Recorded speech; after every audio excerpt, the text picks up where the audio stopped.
ಇದರ ಬಗ್ಗೆ ಇವಳಿಗೆ ಐಡಿಯಾ ಸಹ ಇರಲಿಲ್ಲ.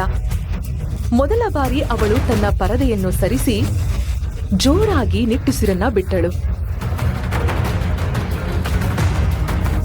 ತುಂಬಾ ಸುಸ್ತಾಗಿದ್ದ ಆಸ್ಥಾ ಒಮ್ಮೆಲೆ ನಿದ್ರೆಗೆ ಜಾರಿದಳು. ತನ್ನ ಕೆಲಸವನ್ನು ಮುಗಿಸಿ ರಾತ್ರಿ 10 ಗಂಟೆಗೆ ಅರ್ಮಾನ್ ರೂಮಿಗೆ ಬಂದ. ಅವನ ಮಂಚದ ಮೇಲೆ ಅವಳು ಪರದೆ ಹಾಕಿಕೊಂಡೇ ಮಲಗಿದ್ದಳು. ಅದನ್ನು ನೋಡಿ ಅರ್ಮಾನ್ ಹೀಗೆಂದ, ಈ ತಾತ ಇದಾರಲ್ಲ, ನನ್ನ ರೂಮ್ಗೆ ಇವಳನ್ನ ಕಳಿಸೋ ಅಗತ್ಯ ಏನಿತ್ತು? ಈ ಮದ್ವೆ ಹೆಸರಿಗೆ ಮಾತ್ರ. ಈ ಹುಡುಗಿ ಯಾರಾದ್ರೇನು, ನನಗೆ ಅವಶ್ಯಕತೆ ಇಲ್ಲ. ನನ್ನ ಜೀವನದಲ್ಲಿ ಯಾವ ಹುಡುಗಿ ಬರಲು ಸಾಧ್ಯವಿಲ್ಲ. ಅವನು ಕೆಮ್ಮುತ್ತಾ ಆಸ್ಥಾಳನ್ನ ಎಬ್ಬಿಸಲು ಪ್ರಯತ್ನ ಪಟ್ಟ. ಗಾಢ ನಿದ್ದೆಯಲ್ಲಿ ಇದ್ದ ಅವಳಿಗೆ ಎಚ್ಚರವಾಗಲಿಲ್ಲ. ಅದರಿಂದ ಕೋಪಗೊಂಡ ಅರ್ಮಾನ್ ಟೇಬಲ್ ಮೇಲಿದ್ದ ಗ್ಲಾಸ್ ಅನ್ನು ಜೋರಾಗಿ ಒಡೆದು ಹಾಕಿದ. ಕೆಳಗೆ ಬೀಳುತ್ತಿದ್ದ ಹಾಗೆ ಆ ಗ್ಲಾಸ್ ಜೋರಾಗಿ ಶಬ್ದ ಮಾಡಿ ಒಡೆದು ಹೋಯಿತು. ಆದರೂ ಸಹ ಅವಳು ಎದ್ದೇಳಲೇ ಇಲ್ಲ. ನಾನು ಇವಳನ್ನ ಯಾಕೆ ಇಷ್ಟು ಸಾಫ್ಟ್ ಆಗಿ ಎಬ್ಬಿಸಬೇಕು? ಇದನ್ನು ನೋಡಿ ಅವನಿಗೆ ತುಂಬಾ ಸಿಟ್ಟು ಬಂತು. ಅರ್ಮಾನ್ ತನ್ನ ಜೇಬಿನಿಂದ ಒಂದು ಗನ್ನನ್ನು ಹೊರತೆಗೆದ. ಅದನ್ನು ಆಸ್ಥಾ ಮಲಗಿದ್ದ ಬೆಡ್ ಪಕ್ಕಕ್ಕೆ ಗುರಿ ಇಟ್ಟ. ಗುಂಡಿನ ಶಬ್ದ ಕೇಳ್ತಿದ್ದ ಹಾಗೆ ಆಸ್ಥಾ ತುಂಬಾ ಭಯಪಟ್ಟು ಎದ್ದು ಕೂತಳು. ಗನ್ ಫೈರ್ ಆದ ಸೌಂಡ್ ಅನ್ನ ಕೇಳಿ ಅರ್ಮಾನ್ನ ತಾತ ಮತ್ತು ಅವನ ತಮ್ಮ ಅಲ್ಲಿಗೆ ಓಡಿ ಬಂದರು. ನೀನ್ ಏನ್ ಮಾಡ್ತಾ ಇದೀಯ ಅರ್ಮಾನ್? ಈ ಹುಡುಗಿಗೆ ಯಾಕೆ ಇಷ್ಟೊಂದು ಭಯ ಪಡಿಸ್ತೀಯ? ನೀವು ಹೇಳಿದ್ರಿ ಅಂತ ನಾನು ಈ ಮದ್ವೆ ಆದೆ ಅಷ್ಟೇ. ಅದ್ರ ಅರ್ಥ ನಾನು ಈ ಮದ್ವೆನ ನಿಭಾಯಿಸ್ತೀನಿ ಅಂತಲ್ಲ. ನಾನು ಆ ಗುಂಡನ್ನ ಅವಳ ಪಕ್ಕದಲ್ಲಿ ಹಾರಿಸಿದೀನಿ ಅಂತ ಖುಷಿ ಪಡಿ.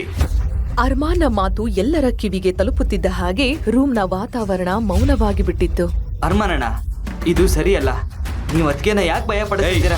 ನಿನಗೆ ಅವಳ ಅತ್ತಿಗೆ ಅಂತ ಯಾರು ಹೇಳಿದ್ದು? ಅವಳು ನಿನ್ನ ಅತ್ತಿಗೆ ಅಲ್ಲ. ಹಾ ತಾತ, ಸೊಸೆನ ಗೆಸ್ಟ್ ರೂಮ್ ಕರ್ಕೊಂಡು ಹೋಗು. ಹಾ ತಾತ. ಮಗಳೇ, ನಿನ್ನ ಸಾಮಾನುಗಳನ್ನ ಅಲ್ಲಿಗೆ ಕಳಿಸ್ತೀನಿ. ದಯವಿಟ್ಟು ನನ್ನ ಜೊತೆ ಬನ್ನಿ.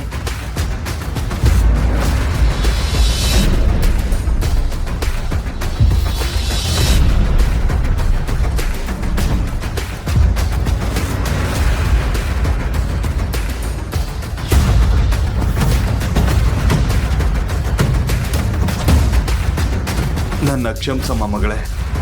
ನಿನಗೆ ನಾವು ಅನ್ಯಾಯ ಮಾಡಿದೀವಿ ಅನ್ನೋದು ನನಗೆ ಗೊತ್ತಮ್ಮ. ಆದರೆ ನನಗೆ ಬೇರೆ ದಾರಿ ಇರಲಿಲ್ಲ. ತಾತ, ನೀವ್ಯಾಕೆ ಕ್ಷಮೆ ಕೇಳ್ತಾ ಇದ್ದೀರಾ? ನಡೆದಿರೋದ್ರಲ್ಲಿ ನಿಮ್ ತಪ್ಪೇನೂ ಇಲ್ಲ. ಅಷ್ಟ ಕೇಳು ಮಗಳೇ, ನೀನೇನಾದರೂ ನಮ್ಮ ಅರ್ಮಾನ್ನ ಬದಲಾಯಿಸಿದ್ರೆ ನೀನ್ ಡಾಕ್ಟರ್ ಆಗುವ ಕನಸನ್ನ ನಾನು ಈಡೇರಿಸ್ತೀನಿ. ನನ್ನ ಮಾತು ನಂಬು, ನಾನು ಪ್ರಾಮಿಸ್ ಮಾಡ್ತಾ ಇದ್ದೀನಿ. ಇದನ್ನು ಕೇಳುತ್ತಿದ್ದಂತೆಯೇ ಆಸ್ಥಾಳ ಮನಸ್ಸಿನಲ್ಲಿ ಮತ್ತೆ ಆಸೆ ಹುಟ್ಟಿತು. ನನಗೆ ನಿನ್ ಮೇಲೆ ಸಂಪೂರ್ಣ ನಂಬಿಕೆ ಇದೆ. ನೀನು ಈ ಕೆಲಸ ಮಾಡೇ ಮಾಡ್ತೀಯ. ನಾನು ನಿನ್ನ ಸೂಟ್ ಕೇಸ್ಗಳನ್ನು ಇಲ್ಲಿಗೆ ಕಳಿಸ್ಕೊಡ್ತೀನಿ.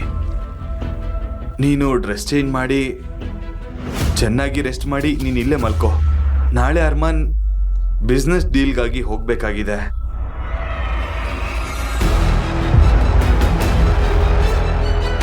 ಇದನ್ನು ಕೇಳಿ ಆಸ್ಥಾ ನೆಮ್ಮದಿಯ ನಿಟ್ಟುಸಿರನ್ನ ಬಿಟ್ಟಳು.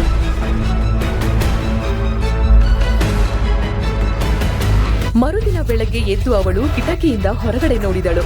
ಇದೇ ಮೊದಲನೇ ಬಾರಿಗೆ ಅವಳು ತನ್ನ ಹಳ್ಳಿಯನ್ನ ಬಿಟ್ಟು ಸಿಟಿಯಲ್ಲಿ ಒಂದು ದಿನ ಕಳೆದಿದ್ದು.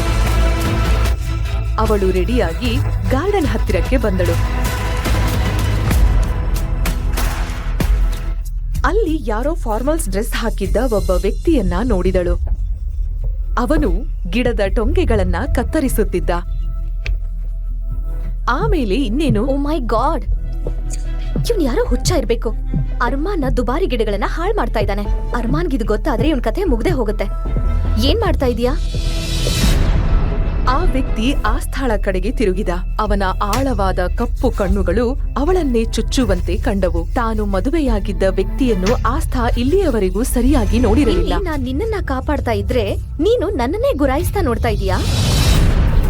ಆ ವ್ಯಕ್ತಿ ಬೇರೆ ಯಾರೂ ಅಲ್ಲ, ಅವನೇ ಅರ್ಮಾನ್ ಆಗಿದ್ದ. ವೆದರ್ ಕಾರಣದಿಂದ ಅವನು ಇಂದು ಬೆಳಗ್ಗೆ ಪ್ಯಾರಿಸ್ಗೆ ಹೋಗಲು ಆಗಲಿಲ್ಲ.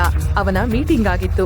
ಅರ್ಮಾನ್ಗೆ ಅವನ ಕೆಲಸದ ಹೊರತು ಅವನಿಗೆ ಇದ್ದ ಒಂದೇ ಒಂದು ಹಾಬಿ ಅಂದ್ರೆ ಅದು ಗಾರ್ಡನಿಂಗ್. ಪ್ಲಾಂಟ್ಸ್ ಅಂದ್ರೆ ಅವನಿಗೆ ತುಂಬಾ ಇಷ್ಟ. ಈ ವಿಷಯ ಆಸ್ಥಾಗೆ ಸ್ವಲ್ಪನೂ ಗೊತ್ತಿರಲಿಲ್ಲ. ಅದೇ ರೀತಿ ಅರ್ಮಾನ್ಗೂ ಕೂಡ ಆಸ್ಥಾಳ ನಿಜ ಗೊತ್ತಿರಲಿಲ್ಲ. ನೀನ್ ಯಾರ ಜೊತೆ ಮಾತಾಡ್ತಾ ಇದೀಯ ಅಂತ ಗೊತ್ತಾ? ನಿನ್ಗಿನ್ನೂ ಟೈಮ್ ಇದೆ. ನಿನ್ ಬ್ಯಾಗ್ ಅನ್ನ ಈಗ್ಲೇ ಪ್ಯಾಕ್ ಮಾಡಿ ಇಲ್ಲಿಂದ ಓಡ್ ಹೋಗು. ನನ್ ಮಾತನ್ನ ಕೇಳು, ಅದೇ ನಿನಗೆ ಒಳ್ಳೇದು. ಹಠಾತ್ತನೆ ಅರ್ಮಾನ್ ಸಿಸರನ್ನ ಒಂದು ಬದಿಗೆ ಎಸೆದು ಆಸ್ಥಾಳ ಕೈ ಹಿಡಿದು ತನ್ನ ಕಡೆಗೆ ಎಳೆದ. ಆಸ್ಥಾ ಈಗ ಅವನಿಗೆ ತುಂಬಾನೇ ಹತ್ತಿರವಾಗಿದ್ಲು. ಒಂದು ಕ್ಷಣ ಅರ್ಮಾನ್ ಕೂಡ ಅವಳ ಸೌಂದರ್ಯದಲ್ಲಿ ಕಳೆದು ಹೋದ.